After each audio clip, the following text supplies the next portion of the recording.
Yon, what's up mga kagaston? Another video for today. So may customer tayo, si Sir yan. Taga Dap-Dap sa may Bamban Tarlac. So ito yung motor ni Sir, ayan. Alam nyo na agad kung anong naging sira. So nagkulay gatas na siya. So ito yung lagi natin sinasabi sa vlog na once na narinig na natin sumisipil yung water pump, mas maganda inaagapan para hindi mangyari yung ganito. So pagka ganito kasi maraming pwedeng masira sa loob, maraming pwedeng tamaan. Pero bago ang lahat, intro muna.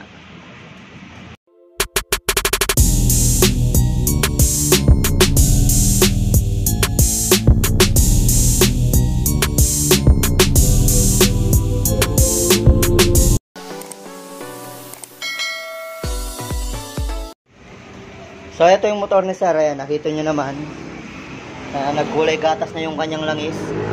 Ang odo pala nito is 23,000 odo pa lang. So ganito yung nangyari. Tapos nabili lang ni Sir to second hand. So sa pagbili ng second hand, ingat-ingat po, mag-double check lagi. Kasi baka pagbili nyo ng motor, okay, ilang araw lang may tama na pala kaya binenta or sinaswap. So bagong lahat, kalasin muna natin mga kagaston. Tuloy natin mamaya. So yun mga kagaston, na yan, nabuksan na natin yung makina ni Sir. Ayan, parang ano, tawag nito, parang buko pandan juice. Kasi yung kulat, ayan, green. Tapos gatas-gatas, ayan, parang buko pandan. So ayan, nakita nating issue. Siyempre normal issue. Ayan, yung kanyang water pump seal na magana. Tapos nahukay na yung gitna, kaya dun pumasok yung coolant. So buti na lang yung kanyang propeller hindi nadali. So okay yung kanyang propeller. Malalaman mo na kailangan palitan to. Ito may kanal dapat, pero ito wala siyang kanal. Yan, yung kulay puting yan na parang ginasgas, normal lang naman yan kasi umiikot to eh, pero wala siyang kanal. Pero pag ito may kanal, kailangan tong palitan, pero hindi siya kailangan palitan dahil wala siyang kanal. Kaso ang nadali lang, etong kanyang water pump gear, ayan, ito kasi yung pump din ng langis, packet sa taas. So ayan na, nagkanda bungi na yun dito, ayan, kasi napabayaan nga yung kanyang water pump seal. At saka sa estado ng motor na to, dati na siyang nabuksan ng iba kasi nabili ni Sir second hand.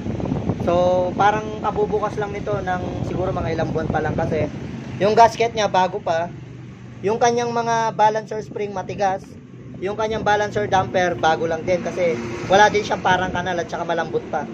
So sa estimate natin dito, halos bago lang din to nabuksan, kaso hindi lang tinamaan yung pagbukas.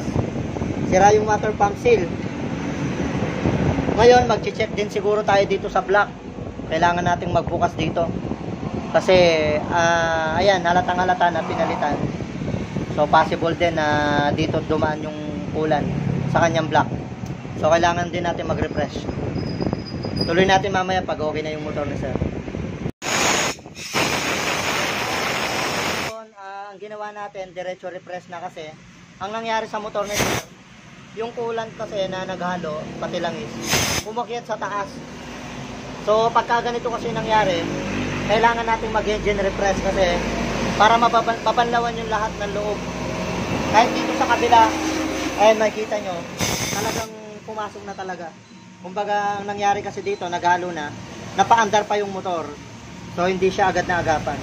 Unlike dun sa isang video natin na nandun lang siya sa kabilang crankcase, wala mang humalo sa taas at saka sa dito. Pero ito kasi humalo sa buong makina.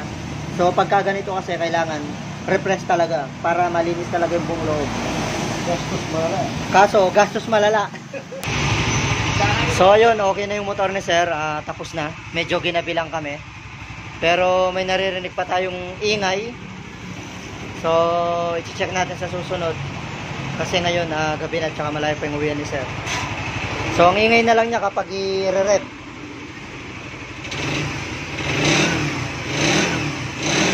Yan na lang yung ingay niya, pero kapag naka-minor wala na.